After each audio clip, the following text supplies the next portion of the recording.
Assalamualaikum warahmatullahi wabarakatuh.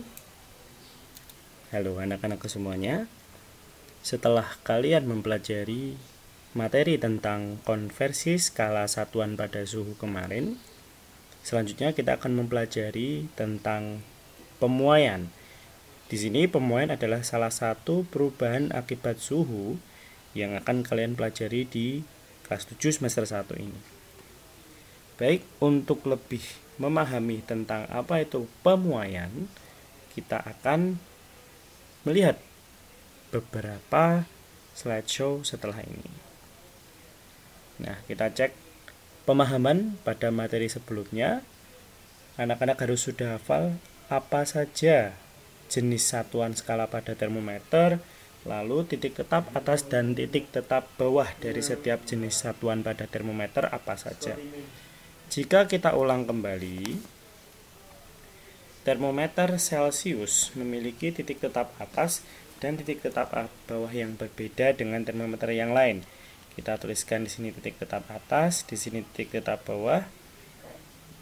Pada termometer Celcius, titik tetap bawahnya 0, titik tetap atasnya 100. Titik tetap atas dan bawah pada Reaumur, di sini 0, di sini 80.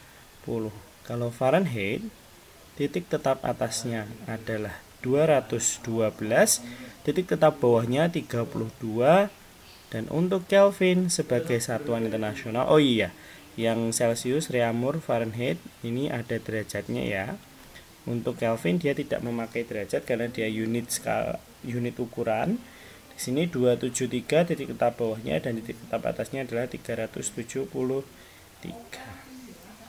Oke, nah ini ada pertanyaan 77 derajat Fahrenheit berapa derajat Celcius. Nah ini kita bisa gunakan perhitungan yang kemarin.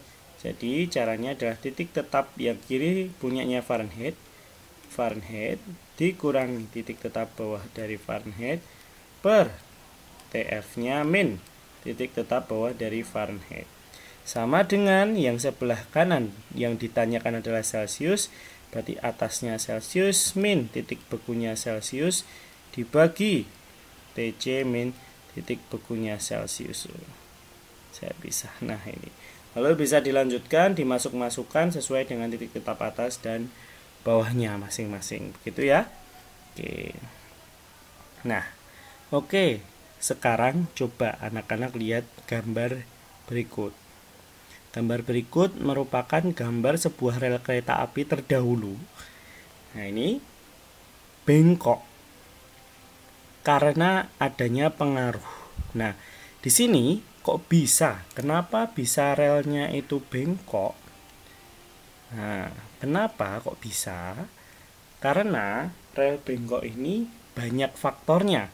Ada bisa disebabkan oleh gempa bumi, bisa disebabkan oleh sesuatu gitu ya. Nah, sesuatunya ini akan kita pelajari pada pertemuan hari ini. Nah, akibat panas, akibat suhu yang tinggi itu bisa menyebabkan sebuah benda akan mengalami perubahan ukuran. Nah, bagaimana? Kita akan pelajari. Contoh lagi, misalkan saya punya sebuah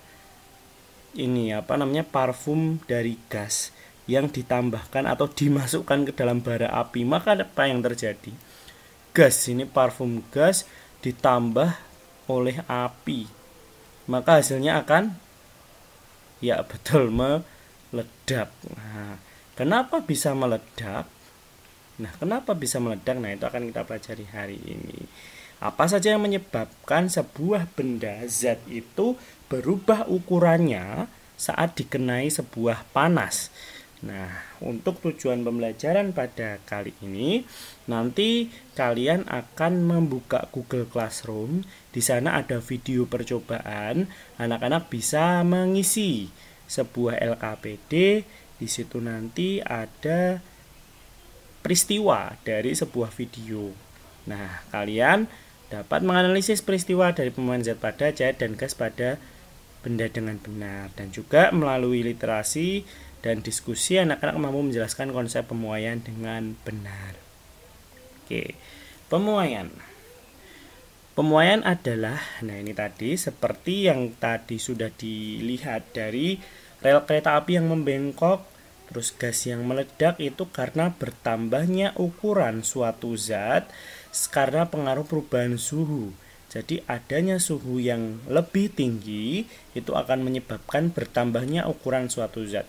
Ketika suhunya sangat tinggi, maka desakan bertambahnya ukuran suatu zat karena partikelnya saling berdesakan itu akan semakin besar juga. Nah, dipengaruhi oleh 3 faktor ya di sini ukuran awal. Jadi ukuran awal itu mempengaruhi nanti kenaikan suhunya serta jenis zatnya. Misalkan ke ukuran awal dari kecil, terus dia menjadi lebih besar. Kenaikan suhunya misal dari suhu rendah ke suhu tinggi misalkan. Terus yang jenis zatnya misal ada cair, ada gas, ada padat. Bahkan setiap jenis zat cair pun dikelompokkan menjadi beberapa jenis juga.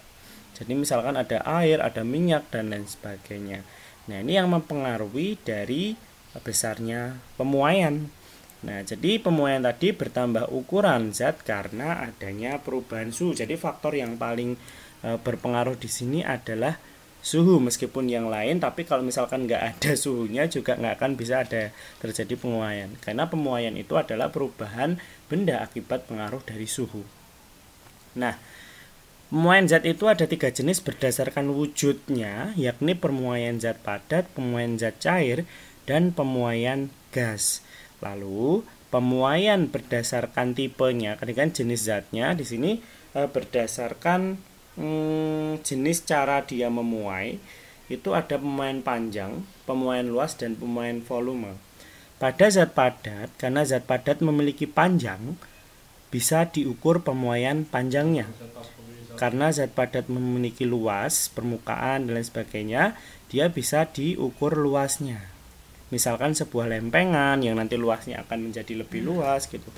Kalau yang ketiga adalah pemuaian volume juga bisa diukur. Beda halnya dengan pemuaian zat cair dan pemuaian zat gas. Pada pemuaian zat cair dan zat gas hanya terjadi pemuaian volume, karena pada zat cair dan gas tidak dapat diukur panjang maupun luasnya, namun hanya bisa diukur volumenya menggunakan gelas ukur maupun alat-alat tertentu yang bisa digunakan. Kalau misalkan panjang dan luas itu hanya bisa digunakan pada zat padat. Nah, di level SMP kali ini di kelas 7 kalian akan mempelajari di fokus pemuaian panjang saja. Jadi luas dan volume nanti akan dipelajari di SMA atau mungkin sebagai materi pengayaan nanti di kelas 7 ketika materi pemuaian zat ini belum ada yang mencapai nilai di atas KKM terus menerus, nanti mungkin akan ada pengayaan yakni pemuaian luas dan volume. Nah, untuk pemuaian panjang sendiri adalah bertambahnya panjang suatu benda karena benda tersebut menerima panas atau karena kenaikan suhunya sehingga benda itu bertambah ukurannya. Nah, pemuaian panjang ini dipengaruhi oleh beberapa hal, yakni panjang awal benda tentu saja nanti sebenarnya ini bukan pengaruh tapi nanti yang akibatnya gitu ya. Namun wajib kalian ketahui gitu. Jadi di sini sebenarnya dipengaruhi oleh 2 hal saja sebenarnya anak-anak, yakni nomor 2 dan 3 saja, perubahan suhu dan koefisien muai. Akan tetapi di sini panjang awal kenapa menjadi pengaruh? Karena dia nanti yang akan terpengaruh dan sangat mempengaruhi perubahan panjangnya kayak gitu. Di sini panjang awal itu disimbolkan dengan L long 0. Perubahan suhu itu delta T. Delta segitiga ini artinya adalah delta. Delta itu adalah perubahan atau selisih. Perubahan atau selisih kayak gitu. Koefisien muai panjang bahan itu disimbolkan alfa. Ini bacanya alfa. Alfa itu koefisien muai dan setiap jenis benda itu memiliki koefisien muai yang berbeda-beda. Oke. Nah, ini anak-anak kalau misalkan di sekolah gitu kalian bisa melihat bagaimana percobaan pemuaian panjang benda ini dilihat dengan alat yang disebut motion broke. Nah, motion broke ini di lab itu digunakan untuk mengukur perbedaan kecepatan pemuaian dari benda-benda, terutama logam padat yang diukur panjangnya gitu. Jadi ada panjang sebelum dan sesudah. Di sini ada penggaris gitu ya yang melengkung. Nanti pada saat memuai tiga ini, di sini contohnya tiga benda ini akan berbeda kecepatan muainya. Dia akan melengkung gitu. Yang melengkung paling besar itu misalkan nomor 1, 2, 3. Nomor 1 ini melengkung paling besar, berarti dia pemuaiannya terbesar gitu. Pemuaian terbesar. Nah, padahal suhunya sama. Lalu panjang logamnya sama. Nah, di sini pemuaian terbesar, di sini faktornya diakibatkan karena alfanya dia paling besar. Jadi koefisien muai benda di sini yang paling besar nanti adalah dia yang melengkung paling jauh atau menyimpang paling jauh. Nah, ini. Oke, ini namanya motion broke. Nah, ini bisa dilakukan di lab atau kalian nanti bisa lihat videonya di YouTube. Ya.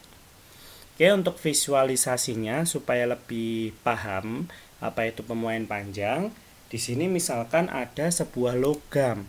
L0 di sini adalah panjang mula-mula atau panjang awalnya. Di sini panjang awal disimbolkan dengan L0 dari titik misalkan sekian di sini sampai titik ujungnya sini adalah L0.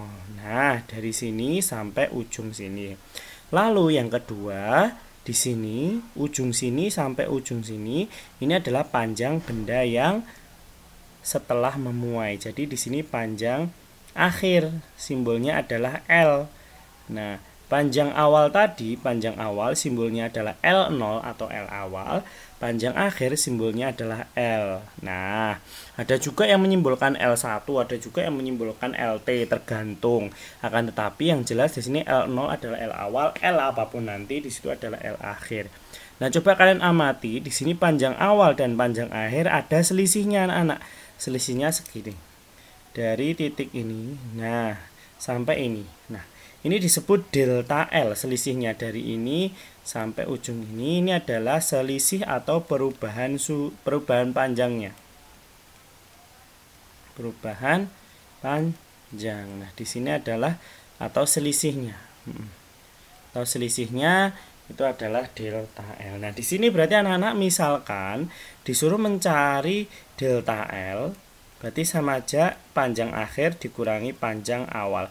Atau bisa kita balik, misalkan mencari panjang akhir bisa jadi L0 ditambah delta L begitu. Dan bisa ini fleksibel. Rumus-rumus kayak gini. Ini bisa kita gunakan untuk mencari delta L, selisih panjang dan juga panjang akhir. Oke. Selanjutnya, nah ini persamaannya sehingga dapat ketemu ya persamaan satu ini kepotong ini nempel. Jadi persamaannya adalah ini karena nggak ada kalinya saya tulis di sampingnya aja hilang itu. Delta L sama dengan alfa kali L0 kali delta T. Jadi kesimpulannya bahwa perubahan panjang ini dipengaruhi atau sebanding dengan alfa. Semakin tinggi alfanya atau koefisien muainya artinya sebanding, maka perubahan panjangnya juga akan semakin besar. Semakin panjang panjang awalnya juga pasti perubahan panjangnya semakin besar. Semakin tinggi perubahan suhunya maka perubahan panjangnya juga semakin besar. Nah, di sini delta T perubahan suhu itu suhu akhir dikurangi suhu awal. Sama kayak panjang tadi. Pertambahan panjang itu L, panjang akhir dikurangi L0 gitu ya, delta L. Nah, di sini perubahan suhu berarti juga suhu akhir T dikurangi T0 kayak gitu anak-anak. Jadi hasilnya dikalikan semua ya di sini karena sebanding semua, maka dia dikalikan. Nah, ini kalau misalkan anak-anak mau mencari panjang akhir, maka tinggal ditambahkan saja panjang awal ditambah delta L. Nanti tergantung yang mau ditanya apa, yang diketahui apa. Misalkan yang ditanya itu adalah panjang akhir yang diketahui L0 alfanya. Berarti anak-anak tinggal menambahi L0 dengan delta L. Delta L rumusnya kayak yang ini tadi. Ya ini delta L dicari ditambahkan panjang mula-mula, maka ketemu L. Tapi juga bisa menggunakan persamaan yang ketiga ini. Tapi ini biasanya jarang saya gunakan karena yang penting kalian tahu L0 dan juga nanti bisa mencari delta L gitu ya. Nah, di sini tadi delta T adalah suhu akhir dikurangi suhu awal atau dia selisihnya. Gitu. Nah, ini contoh lain. Ini tadi yang saya bilang LT. Di sini ada panjang sebuah benda logam di sini dari suhu titik-titik ini sampai titik ini disimbolkan L0. Lalu ketika memuai dia sampai panjang segini. Nah, segini itu delta L-nya. Nah, ini delta L. Jadi untuk mengukur delta L itu alfa L0 kali delta T. Nah, untuk mencari L panjang mula-mula ya tinggal L0 ditambah delta L. Atau kalau untuk mencari panjang awal ya nanti berarti panjang akhir kurangi delta L. Pokoknya fleksibel saja. Bisa digunakan silang-silang begitu. Oke, nah contoh pemuaian zat padat dalam kehidupan sehari-hari adalah pemasangan sambungan rel kereta api. Nah, di sini kalau misalkan kalian lihat zaman dulu itu karena tidak tahu ya bahwa ada prinsip pemuaian, maka sambungan relnya nyambung terus akhirnya bengkok-bengkok itu karena saat memuai, saat panas itu dia akan semakin panjang besi pada relnya sehingga akan menekan satu dengan yang lainnya sehingga membengkok. Maka dari itu sambungan rel kereta yang sekarang adalah diberi sedikit celah sehingga pada saat siang hari memuai dia tidak akan menubruk besi yang lain dan pada saat malam hari mendingin dia juga bisa ada celah sedikit. Jadi amannya begini. Yang kedua adalah saat kalian memasang jendela, kaca jendela atau pintu sedikit dibuat celah supaya pada saat memuai kacanya itu tidak akan tertekan oleh kusen atau figurannya sehingga kacanya itu bisa tetap optimal, tidak pecah gitu karena tekanan. Lalu kalau kalian melihat jembatan logam itu juga dibuat bercelah, kawat telepon dan kawat kabel itu juga misalkan antara satu kawat dengan satu tiang dengan tiang yang lain itu dibuat kendor karena kalau misalkan siang hari, siang dia memuai, kalau malam dia itu akan mendingin, dia menegang kayak gitu. Jadi kenapa dibuat kendor supaya pada saat menegang itu tidak putus. Nah, kalau misalkan di siang hari dia sudah dibuat kenceng, malam hari dia makin kenceng, dia nanti putus begitu anak-anak. Oke, nah sebelum ke keping bimetal, saya akan menjelaskan prinsip atau contoh soal dari pemuaian panjang ini.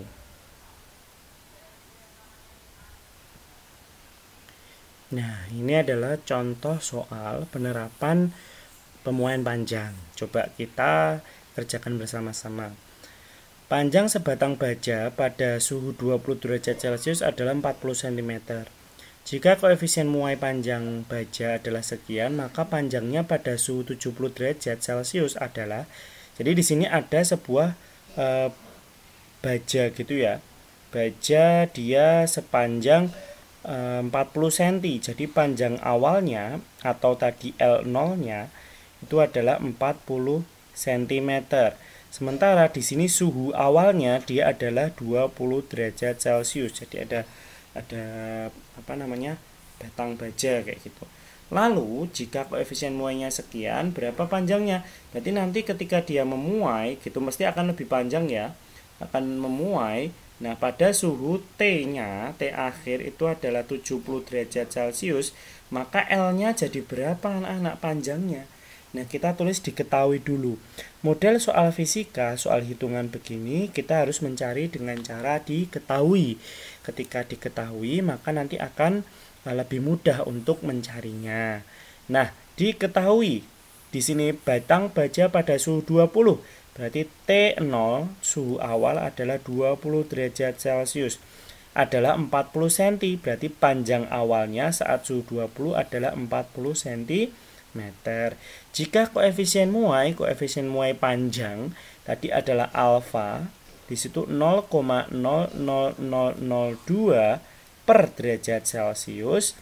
Berapa panjang pada suhu? Berarti suhu akhirnya adalah 70 derajat Celcius. Nah, di sini yang ditanya adalah berapa panjangnya, berarti L saat suhu itu. Oke, kita jawab. rumusnya adalah delta L sama dengan L0, maaf alfanya dulu aja. Alfa kali L0 kali delta T. Karena yang ditanya di sini L, ya sudah L tadi sama dengan L0 ditambah delta L. Berarti kita harus cari delta L-nya dulu menggunakan rumus yang di atas itu. Kita tinggal masukkan saja anak-anak. Delta L sama dengan alfanya 0,00002. L0-nya panjang awalnya di situ 40 cm dikali delta T-nya selisih suhunya, suhu tinggi dikurangi suhu rendah 70 dikurangi 20 derajat sama dengan 0,00002 kali 40 dikali 70 kurangi 20 50. Nah, di sini 0,00002 40 kali 50 adalah 2000. Nah, di sini delta L tadi satuannya cm. Berarti di sini 0,00002 ini bisa kita coret nolnya. Kan ini 0,00002 sama aja 1, 2, 3, 4, 5. 2 dibagi 1, nolnya ada 5.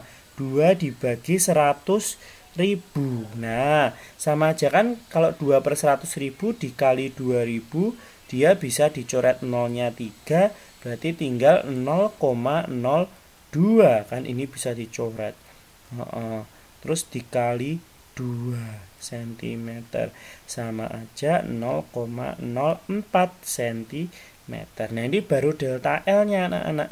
Sekarang untuk L-nya berarti tadi panjang awalnya 40 cm ditambah delta L-nya 0,04 cm sama dengan 40,04 cm begitu. Pertambahan panjang pada pemuaian panjang ini biasanya memang tidak terlalu jauh karena benda logam memuai juga tidak langsung besar gitu ya anak-anak. Oke, itu contoh soalnya. Selanjutnya adalah prinsip bimetal. Bi artinya 2, metal artinya logam. Bi2, metal artinya logam. Berarti bimetal adalah 2 buah logam yang dikeling atau dilas. Dilas itu disambung menggunakan panas dan dilelehkan itu sehingga bisa menempel tanpa bisa dipisahkan lagi dengan mudah. Itu disebut dikeling. Nah, ini ada 2 buah logam yang dia disatukan kayak gitu anak-anak.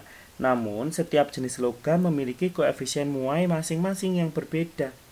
Nah, koefisien muai pada benda itu sudah merupakan sebuah ketetapan, jadi tidak bisa diubah. Coba yang lihat yang A, pada suhu normal ini bimetal lurus. Nah, pada saat dipanaskan, bimetal melengkung ke arah logam yang mempunyai koefisien muai panjang A yang lebih kecil. Nah, jadi di sini melengkung ke arah bawah. Berarti misalkan di sini B, di sini A, berarti alfa dari A itu lebih besar daripada alfa dari B, sehingga logamnya ini melengkung ke arah yang koefisien muainya lebih kecil. Ya, jadi A dan B ini koefisien muainya lebih kecil yang B, dia melengkung. Nah, terus pada saat didinginkan, kan dingin, dia akan melengkung kembali ke arah atas. Tapi pada saat dipanaskan, kan memuai di sini alfa A dan B. Berarti A ini lebih cepat memuai dibandingkan B. Nah, si A lebih cepat memuai banding B. Nah, kayak gitu anak-anak. Sehingga apa? Melengkung ke arah yang B. Nah, untuk lebih jelasnya ini ada contoh bimetal. Jadi ada logam A dan logam B. Ini tak editnya dulu. Ini kegeser ya anak-anak. Nah, di sini aja. Oke. Nah, misal di sini ada logam A dan logam B.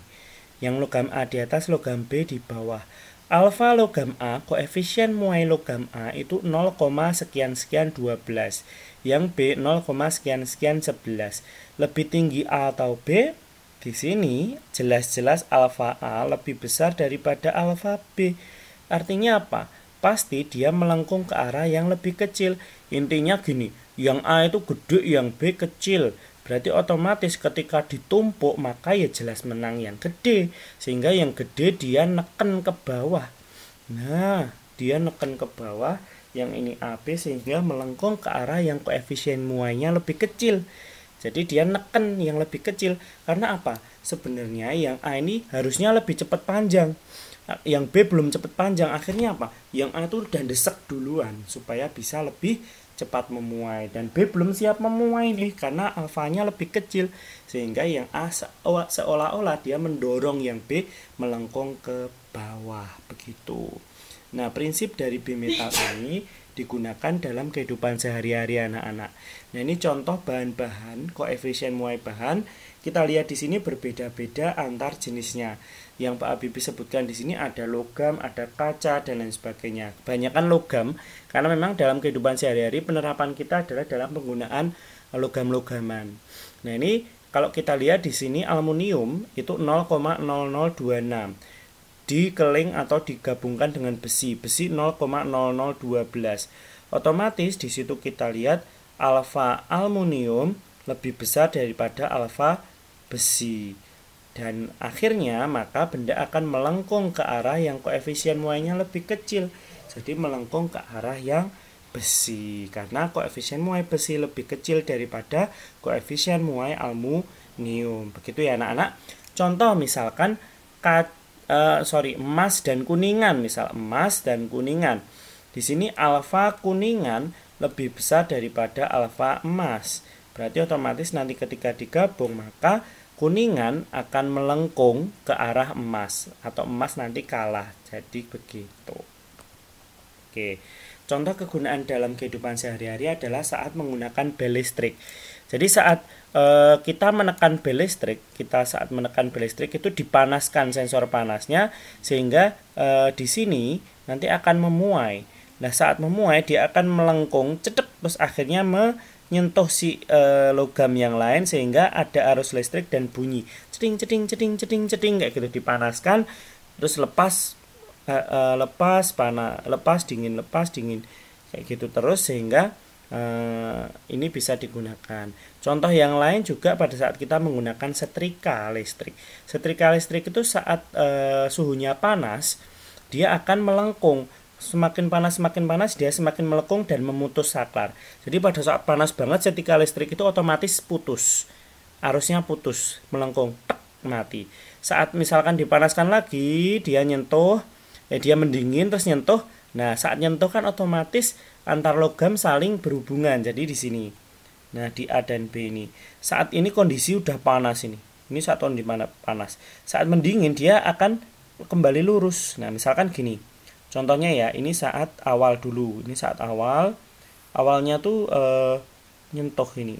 Nah, awalnya nyentuh. Pada saat nyentuh ini aliran listrik jalan. Berarti dia memanaskan. Nah, panas. Kalau udah panas yang bawah ini anak-anak, yang bawah ini akan melengkung. Otomatis kan kalau udah panas, nah ini terpanaskan, yang atas tetap sama ya, misalkan tetap sama, yang bawah ini akan melengkung. Nah, kayak gini. Kalau udah panas dia kan lama-lama akan melengkung. Ini putus, nggak nyambung. Nah, terus saat mendingin, jadi ini jalannya kayak gini, panas, putus, cetek, terus akhirnya mati. Terus setrikanya kembali agak dingin. Terus pada saat udah dingin nyentuh lagi.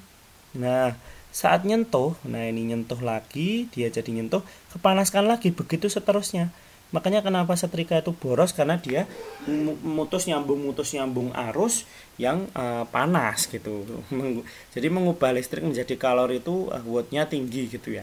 Ini contoh penerapannya kayak gitu. Nah, ada satu hal yang unik anak-anak dari pemuaian benda itu adalah pemuaian pada saat air dari suhu 0 menuju 4 derajat. Secara umum, pemuaian itu adalah bertambahnya ukuran suatu zat saat suhunya naik. Nah, tapi pada air, penambahan suhu dari 0 sampai 4 derajat bukannya malah naik, tapi malah menyusut. Nah, ini disebut dengan anomali air atau sifat aneh atau ketidakteraturan pada air. Nah, ini sifat yang bisa dimaklumi karena ini merupakan suatu fenomena yang unik gitu ya. Jadi pada saat suhu 0 sampai 4 derajat Celcius, air itu tidak memuai tapi justru menyusut. Jadi kata lawan dari memuai adalah menyusut ya anak-anak. Ini khusus terjadi pada air begitu. Nah, untuk pemuaian gas dan yang lain sebagainya kalian bisa baca di buku paket dan juga lihat di video nanti yang saya berikan begitu. Oke. Nah, di sini pemuaian gas ini contoh-contoh dalam kehidupan sehari, contohnya parfum tadi, terus pada parfum dan lain sebagainya. Nah, akan kita pelajari nanti dikonfirmasi pada pertemuan selanjutnya. Terima kasih. Sekian dari Pak Habibie. Wassalamualaikum warahmatullahi wabarakatuh.